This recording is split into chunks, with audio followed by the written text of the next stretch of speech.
You are listening to Aftersight. This recording is intended solely for individuals who are blind or have low vision. Your regularly scheduled program is unavailable at this time. Please enjoy this special broadcast on Aftersight. Made possible through support from ARC Thrift Stores, Colorado Access, Colorado Cross Disability Coalition, Colorado Developmental Disabilities Council, Developmental Pathways, PASCO Personal Assistance Services of Colorado, and the ARC of Aurora. Think Change Talks. In the heart of the ongoing housing crisis, there exists a largely untold story, one that sheds light on the unique issues faced by individuals with developmental disabilities. Housing Challenges and People with Developmental Disabilities, a series of different perspectives. My name is Bob Rhodes. I have bipolar and autistic spectrum. I also have a developmental disorder that makes it difficult for reading and writing. I wanted to share my experience because honestly, it hasn't been great, but at the same time, there has been steps forward. I've tried looking for low-income apartments by myself. Nothing's out there. Nothing. The lowest rent is $900, and the reviews for the apartment: roaches, bed bugs, rats. There's just not enough out there, and there's just not enough support for people out there, whether it be people like me with some sort of disability, either mentally or physically, or whether it's people like veterans, just people who are trying to either pick their life back up, or people who need support in general. Hopefully someday we can make it so housing is for everybody to a certain extent. I hope that happens. My hopes are not high with how things are right now, but I'm still hopeful. And like I said, if there was more options, if we had more either programs or just housing in general that was more affordable, it would be easier, especially for people who are desperate at that point, people who are going to be homeless because of family issues, or they lose their job and they need to downsize to survive. It shouldn't be at the point where people either live on the street, try to get a trailer and live on the street, or end up in a psych ward or something. Those are not good options. But when it comes to real big change, because it's not just Colorado, it's all this country. The whole country is just huge issues with it. So, I mean, that's what we need, is just more availability. And someone's got to make it happen. And I hope it happens in my lifetime. I doubt it. Again, I do doubt it, but I cannot help but be hopeful. I'm lucky that I have my family to a certain extent. I can live with them, but eventually they're not going to be there. So getting set up with any kind of housing assistance is what I need right now. And it's what a lot of people need. There's too many unknowns. And when there's too many unknowns, it affects psychological health. Mental health is affected on par based on your surroundings. It's on par with how you are in your environment. If you're already mentally disabled, and the more disabled that you are, the worse it'll be. And you find out, oh, I don't have anywhere to live. It's going to make it worse. There's people who commit suicide because they're mentally disabled like I am, and they find out they're going to be homeless, and it just shatters them. They don't know what to do. and then they go to that dark place, and then that dark place eats away at them until there's nothing left. I'm lucky. I have my friends. I have my family. But there's people like me who don't have that. The best thing I can think of, at least right now, is if it's policymakers, community, vote. If they're not going to make a difference, vote them out of office. Another thing I would say is you're going to go through hell trying to get help. You're going to suffer a lot of hardship before you succeed. Don't give up. Keep pushing. And if you start to go into that dark place, do something to make yourself smile. Remind yourself that little bit things are not always that bad. I'm Courtney Tossian. I'm the Crisis Intervention Program Manager for the City of Aurora, which means I oversee all of our mental health crisis intervention teams. We pair mental health professionals with first responders to provide a trauma-informed response or approach to emergency services. In our crisis work, we're seeing people on their worst day, typically. Very rarely do we get to interact with someone who's having the best day of their life. Sometimes we do, but for the most part, it's really rough times. And we do see a very large population of developmentally disabled individuals who are either in a crisis state because of their inaccessibility to housing, or their current housing is not a good fit. There's a lot of frustration that builds up, this hopelessness that people kind of learn, and it really puts them in a bad spot, and we end up encountering them through emergency services because they're having that physical response and that visceral response to that. What we see a lot is when people end up in that space, whenever they're in a setting that's not the best for them, we see them run away. We see them get into very dangerous situations. Maybe there's someone who has higher accommodation and care needs that, when they're out on their own without a caregiver, they're out on the street, they're opening themselves up to victimization. All of this impacts their day-to-day, their quality of life. We had an individual that we worked with in our team who does have developmental disabilities. He has autism spectrum disorder, and one of the best humans, so intelligent, so much potential and just drive in his life. And he hit every single barrier you can imagine, right? He had wanted to find independence. He was mid-20s, and it was a point in his life where he had had enough accommodations. Again, those care needs were being met in a way that he could have been supported, or he could have been well supported in an independent living situation. And when he got to the process of trying to apply for affordable housing, because he was an individual who a regular work schedule just wasn't going to be really accessible or conducive for him. It would have been very derailing, and it led to him being a really low income applicant.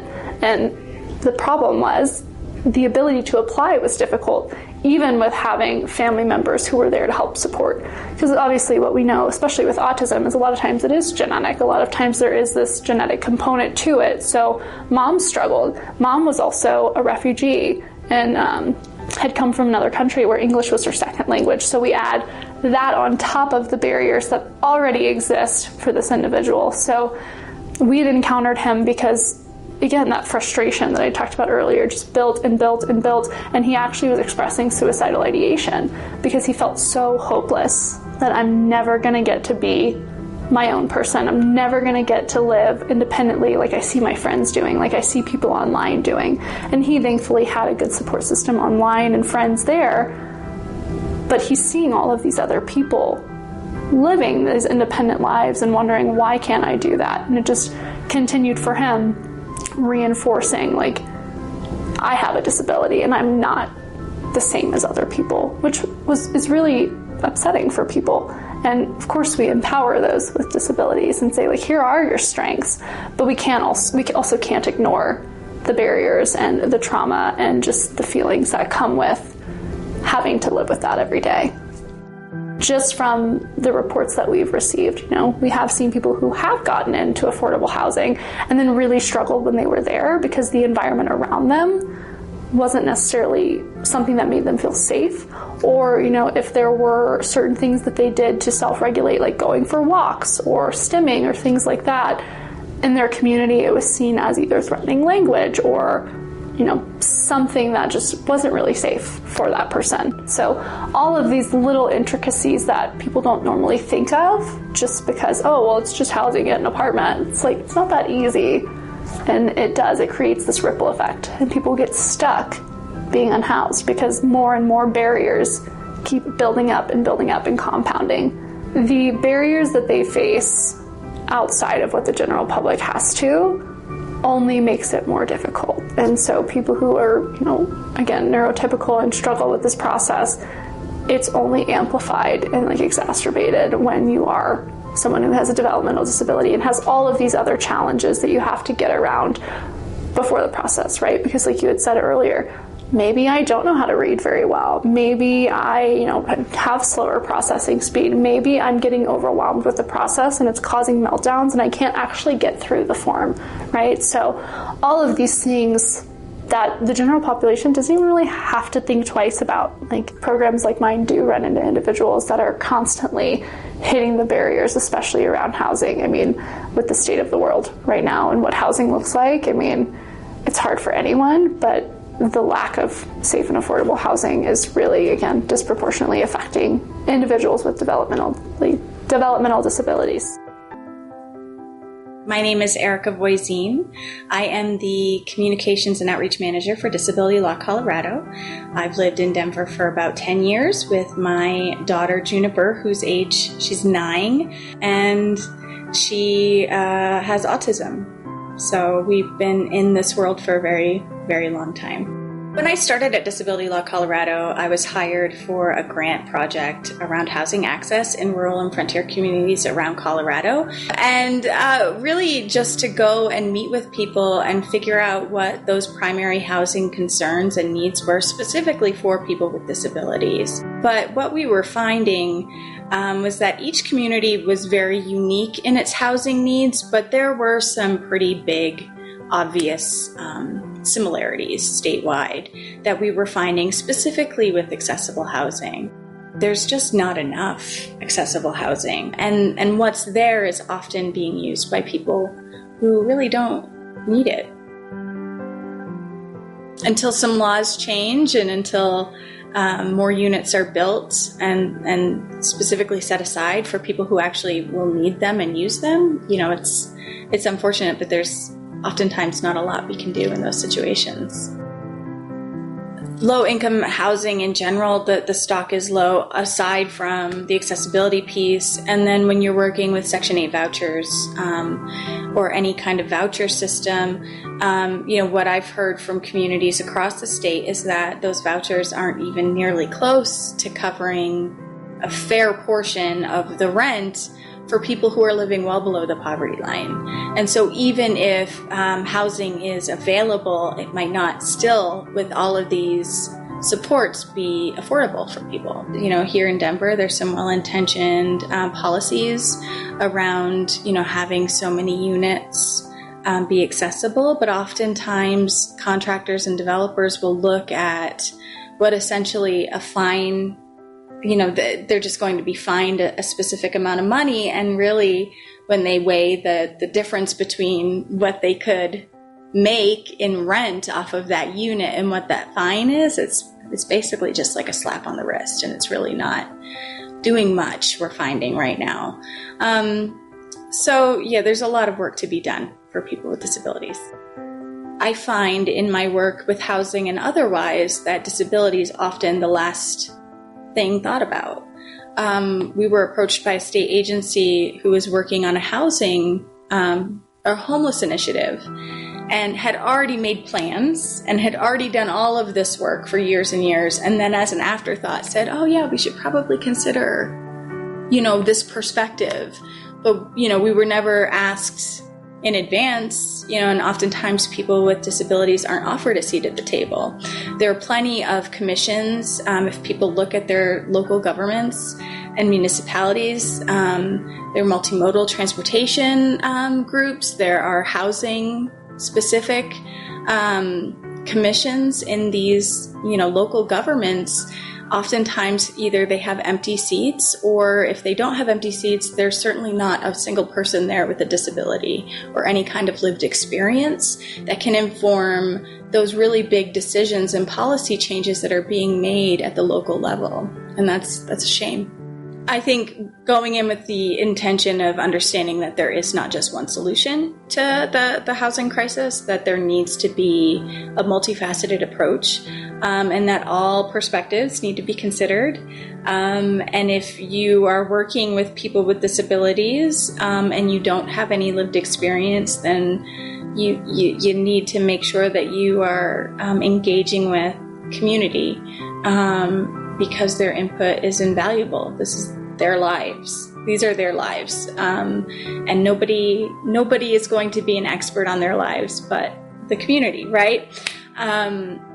So that would be my number one piece of advice for policymakers or advocates is, if you don't personally have any lived experience with disability, then, we need to make sure that we're offering a seat at the table. Make your voice heard, make your presence known. Unfortunately, in my experience, nobody is really offering that up freely. So I think we just have to go and take it for ourselves. Because when you make things accessible for people, it makes everything better for everyone. It really does. It helps everyone out. When, you talk about even public accommodations in towns and making, curb cuts, things like that. Just it brings people and communities together when everybody can enjoy equally their community. My name's Ron Hutter, and I'm a board member and an self-advocate for Arc of Aurora. I just recently moved into an apartment. I was born and raised with a disability, intellectual developmental disability. A lot of my obstacle was the fact of staying at what I would say my budget thing. Just before this apartment, I was paying $1,200 a month, and then they wanted to go up in August to $1,300 just for an 8x8 bedroom.